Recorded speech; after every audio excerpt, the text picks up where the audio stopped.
Hi student, welcome to the online platform of Welcome College, Department of Electronics, and I am Praveen Bagre, working as an assistant professor. So in this online lecture, we're using the bilateral language for the better understanding of subject. या आजच्या या पहिल्या video लेक्चरमध्ये आज आपण सिलेबसचा overview पाहणार आहोत आणि इलेक्ट्रॉन्समधील काही संधी याबद्दल आपण डिस्कशन करणार आहोत आणि आपण कशा प्रकारे या सेमिस्टरचं जे नॉलेज आहे किंवा हे सिलेबस आहे हे डिलिव्हर करणार आहोत याच्याबद्दल आपण डिस्कशन करणार आहोत.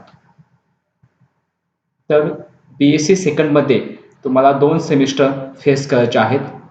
सेमिस्टर 3 आणि सेमिस्टर 4. आता जी सेमिस्टर चालू आहे ती आहे सेमिस्टर 3 आणि या सेमिस्टर 3 साठी तुम्हाला जो पेपर स्टडी करायचा आहे तो आहे इलेक्ट्रॉनिक्स कम्युनिकेशन आणि अँड मायक्रोप्रोसेसर 8085. याचं जे काही क्रेडिट आहे हे 4 क्रेडिटचा कोर्स आहे. तशाच प्रकारे सेमिस्टर 4 साठी तुम्हाला जो पेपर स्टडी करायचा आहे तो आहे ॲडव्हान्स कम्युनिकेशन अँड मायक्रोकंट्रोलर 8051. आता सेमिस्टर 3 मध्ये जो पेपर स्टडी करणार आहात तो जो पेपर आहे तो 100 मार्काचा पेपर असणार आहे आणि त्याचं जे काय मार्क्स डिस्ट्रीब्युशन आहे ते या स्लाइडमध्ये मी दाखवलेलं आहे. तर सेमिस्टर 3 चा paper electronics communication and microprocessor 8051 हा तुम्हाला 100 मार्कासाठी आहे. त्यातील 80 मार्क्स जे आहेत हे तुम्हाला या सेमिस्टरच्या एंडमध्ये जी परीक्षा होणार आहे ते 80 मार्काची परीक्षा होणार आहे आणि राहिलेले जे 20 मार्क्स असणार आहेत तर ते 20 मार्क्स जे आहेत ते तुमचे इंटरनल मार्क्स असणार आहेत. इंटरनल इव्हॅल्युएशन्स ते 20 मार्काचे असणार आणि 80 आणि हे 20 असे मिळून जे तुमचे मार्क्स होणार आहेत ते 100 मार्क्स होणार आहेत. आता हे 80 जे आहेत त्यातील पुन्हा डिवायडेशन जे असणार आहे ते 40 मार्क जे असणार आहेत ते इलेक्ट्रॉनिक्स कम्युनिकेशनसाठी 40 मार्क्स असणार. म्हणजे आपण याला सेक्शन फर्स्ट म्हणूया सेमिस्टर 3 मध्ये आणि सेक्शन सेकंड सेमिस्टर 3 मध्ये हा 40 मार्कासाठी हा 40 मार्कासाठी टोटल तुमचे मार्क्स होणार आहेत 80. हा जो पेपर आहे तुम्हाला सेमिस्टर एंडमध्ये द्यायचा आहे त्याच्यासाठी वेळ असणार तुम्हाला 3 तास आणि राहिलेले जे 20 मार्क्स आहेत ते इंटरनल्स असणार आहेत. ही पहिलीची इंटरनल असणार टेस्ट फर्स्ट ही सेक्शन फर्स्टसाठी असणार आहे म्हणजेच इलेक्ट्रॉनिक्स कम्युनिकेशनसाठी आणि सेकंड जे 10 मार्क्स आहेत ते असणार आहेत सेक्शन सेकंडसाठी म्हणजेच मायक्रोप्रोसेसर 8085 साठी. आता सेमिस्टर 4 मध्ये तशाच प्रकारे तुमचा जो पेपर असणार आहे टोटल पेपर चौथा हा 80 मार्काचा असणार आहे आणि त्यातील 40 मार्क जे असणार ते ॲडव्हान्स कम्युनिकेशनसाठी असणार आहे सेक्शन फर्स्टसाठी आणि सेक्शन सेकंड जो असणार आहे तो मायक्रोकंट्रोलर 8051 आणि हे 80 मार्क्स आणि हे 20 मार्क यातील 10 मार्क जे असणार ते ॲडव्हान्स कम्युनिकेशनसाठी इंटरनल मार्क्स आणि मायक्रोकंट्रोलर 8051 त्यासाठी 10 मार्क्स असणार. अशा प्रकारे तुम्हाला सेमिस्टर 3 मध्ये 100 मार्क्स फेस करायचे आणि सेमिस्टर 4 मध्ये 100 मार्क्स फेस करायचे. त्याचं व्यवस्थित या PPT मध्ये दाखवलेले आहेत. एक्सटर्नल इव्हॅल्युएशन म्हणजे थेअरी एक्झामिनेशन 80 मार्क्स आणि इंटरनल इव्हॅल्युएशन जे आहे ते 20 मार्क्स आणि हे टोटल मिळून जे असणार ते 100 marks. This is for the semester 3 electronics communication and microprocessor 8085. तशा प्रकारे सेमिस्टर 4 साठी advance communication and microcontroller 8051 80 marks 20 marks total 100 marks. Now structure of the question paper. जो क्वेश्चन पेपर असणार आहे 80 मार्काचा तो कशा प्रकारे असणार आहे तर सेक्शन फर्स्ट आणि सेक्शन सेकंड या प्रकारे डिवाइड झाला असेल आणि हा जो पेपर आहे हा तुम्हाला ॲट अ टाइम द्यायचा आहे. एकाच दिवशी हा पेपर काय करायचा आहे तुम्हाला फेस करायचा आहे. तर सेक्शन फर्स्ट जो आहे तर त्याची जो पहिला प्रश्न आहे तो आहे select correct alternative for the following म्हणजेच हा मल्टिपल चॉईस क्वेश्चन असणार आहे. 8 दिलेले असणार आणि 8 मार्क्ससाठी क्वेश्चन असणार. नंतरचा जो क्वेश्चन आहे तो आहे अटेम्प्ट एनी टू म्हणजे हा लॉंग आन्सर टाईप क्वेश्चन असणार आहे. याच्यामध्ये तुम्हाला दिलेले असणार आहे 3 क्वेश्चन आणि ह्या 3 पैकी तुम्हाला 2 सिलेक्ट करायचे आहेत, 2 अटेम्प्ट करायचे आहेत. एक जो क्वेश्चन आहे तो 8 मार्काला आहे, तर दोघांचे मार्क्स होणार 16. तशा प्रकारे तिसरा जो क्वेश्चन आहे तो आहे short answer, attempt any 4 of the following. म्हणजे तुम्हाला दिलेले असणार 6 आणि 6 पैकी तुम्हाला 4 सॉल्व्ह करायचे आहेत. एक प्रश्न जो असणार आहे, एक क्वेश्चन असणार आहे, तो आहे तुमचा 4 मार्क्ससाठी, 4 गुणिले 4 16. अशा प्रकारे तुमचा सेक्शन फर्स्ट जो आहे तो 40 मार्कासाठी. तशाच प्रकारे सेक्शन सेकंड सुद्धा आहे, MCQ, attempt any 2 long answer and short answer, attempt any 4. म्हणजे हे झाले तुमचे 40 आणि 40. टोटल तुमचा जो पेपर असणार आहे तो 80 मार्काचा. तर अशा प्रकारे तुमचा क्वेश्चन पेपरचं नेचर असणार आहे. नंतर आहे प्रॅक्टिकल एक्झामिनेशन. हे प्रॅक्टिकल एक्झाम जे आहे हे तुमची ॲन्युअल पॅटर्न आहे, म्हणजे सेमिस्टर पॅटर्न नाही. हे तुम्हाला वर्षाच्या शेवटला आहे प्रॅक्टिकल एक्झामिनेशन फेस करायचे आहे आणि त्याचे मार्क्स किती आहेत तर 100 मार्क्स आहेत. तर याच्यामध्ये हे 2 दिवस प्रॅक्टिकल तुमचं चालणार आहे. पहिल्या दिवशी 2 प्रॅक्टिकल तुम्हाला करायचे आहेत 50 मार्कासाठी आणि दुसऱ्या दिवशी तुम्हाला 2 प्रॅक्टिकल करायचे आहेत ते 50 मार्कासाठी. 50 आणि 50 काय असणार तर 100 असणार आहे. आणि हे काय आहे तर ॲन्युअल पॅटर्न, म्हणजे ह्याची जी एक्झाम आहे ती वर्षातून फक्त एकदाच होणार आहे आणि ते सुद्धा टर्म एंडला. आता जो सिलेबस आहे पहिल्या सेमचा, तिसऱ्या सेमचा, तो या ठिकाणी मी तुम्हाला दाखवलेला आहे पीपीटी मध्ये. तर आपल्याला 2 सेक्शन असणार आहेत पेपर 3 मध्ये. पहिला जो सेक्शन आहे तो इलेक्ट्रॉनिक्स कम्युनिकेशन आणि सेकंड सेक्शन जो आहे तो मायक्रो प्रोसेसर 8085. सेक्शन फर्स्ट जो आहे तो मी स्टार्ट करणार आहे. हे जे आहे माझं पहिलं इंट्रोडक्टरी लेक्चर आहे. याच्यामध्ये मी तुम्हाला सांगणार आहे की कशा प्रकारे आपण हा सिलेबस एक्झिक्यूट करणार आहे, त्यासाठी टेक्स्ट बुक काय असणार आहे, तुम्हाला नोट्स कशा प्रकारे दिले जातील, तर ह्या सगळ्या गोष्टी यामध्ये मी डिस्कस करणार आहे.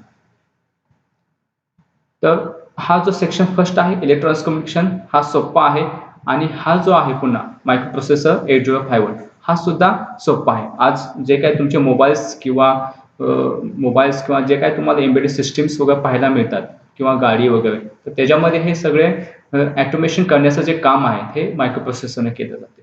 आणि इलेक्ट्रॉनिक्स कम्युनिकेशन हे आज तुम्ही पाहतायच की ब्लूटूथ पासून जे असेल तुमचं सॅटेलाइट पर्यंतचे हे सगळे जे काही कम्युनिकेशन सिस्टीम आहे ते टेलिकम्युनिकेशन फील्डमध्ये येते आणि याच्यामध्ये सुद्धा चांगले जॉब्स असतात. रिलायन्स चांगल्या प्रकारे जॉब देत असते. BSNL मध्ये सुद्धा चांगल्या प्रकारच्या ओपनिंग्स असतात किंवा एअरटेल्स वगैरे याच्यामध्ये सुद्धा चांगल्या प्रकारच्या ओपनिंग्स असतात. किंवा तुम्ही पुण्यामध्ये जर पाहिलं तर सगळं IT फील्ड आहे आणि ह्या IT फील्डमध्ये जे कामं चालतात हे सगळे इंटरनेट थ्रू कामं चाललेले असतात. सगळे जे त्या ठिकाणी जे असलेले कम्प्युटर्स वगैरे आहेत हे सगळे इंटरनेटला जोडलेले असतात. म्हणजे तिथं कम्प्युटर इंजिनिअरिंग किंवा नेटवर्क इंजिनिअरिंगचा माणूस सुद्धा गरजेचा असतो आणि त्याच्यामध्ये हे इलेक्ट्रॉनिक्स कम्युनिकेशनची सुद्धा गरज पडत असते. म्हणजे हे जे 2 पेपर्स आहेत हे तुमचे जॉबच्या रिलेटेड हे चांगले पेपर्स आपण सिलेक्ट केलेले आहेत. आणि तसंच करिअरच्या दृष्टीने सांगायचं झालं तर इलेक्ट्रॉनिक्स विषय हा चांगलाच आहे आणि तुम्ही BSc झाल्यानंतर तुम्हाला एम्बेडेड सिस्टीम किंवा एम्बेडेड सिस्टीम इंजिनियर म्हणून सुद्धा चांगले तुम्हाला जॉब्स मिळतात. पुण्यामध्ये तुम्हाला चांगले पॅकेज वगैरे मिळतात किंवा कम्युनिकेशन फील्डमध्ये सुद्धा चांगले जॉब्स मिळतात. कंपन्यांमध्ये चांगले जॉब्स मिळतात तुम्हाला, कारण आज एकाच विषयामध्ये सगळे जाऊन जॉब मिळणार नाही. म्हणजे जर आपण एखादं एक्झाम्पल मी तुम्हाला सांगतो, जर आपण 2020ची जर मॅच पाहिली किंवा 1 डे मॅच पाहिली तर त्याच्यामध्ये जे प्लेयर्स असतात हे वेगवेगळ्या फील्डमध्ये असतात. काही बॅट्समन्स असतात, काही बॉलर्स असतात, काही ऑलराऊंडर असतात, काही विकेट किपर एखादा असतो, कॅप्टन म्हणून एक काम करत असतो. म्हणजे एकाच प्रकारचा तिथे खेळाडू नसतो. तशा प्रकारे आपण सुद्धा एकाच विषयाकडे जाऊन उपयोग नाही. एका विषयात गेले की सॅच्युरेशन होऊ शकते आणि तुम्हाला तिथं जॉबच्या जे अपॉर्च्युनिटी आहेत ते मिळू शकत नाही. त्यासाठी वेगवेगळे तुम्ही विषय काय केले पाहिजे, सिलेक्ट केले पाहिजे. तुम्ही BSc झाल्यानंतर तुम्ही MCA डायरेक्टली जाऊ शकता. 2 ते 3 वर्षाचा तुम्ही MCAचा कोर्स केला, तुम्हाला पुण्यामध्ये IT फील्डमध्ये चांगले जॉब मिळू शकतात. तशा प्रकारचा हा काय आहे तर आपला विषय आहे. ओके, तर आता आपण ह्या पहिल्या चॅप्टरमध्ये काय स्टडी करणार आहोत ते पाहूया. तर हा जो सेक्शन फर्स्ट आहे हा 3 चॅप्टरचा आहे. यामध्ये पहिला जो चॅप्टर आहे तो इलेक्ट्रॉनिक्स कम्युनिकेशन.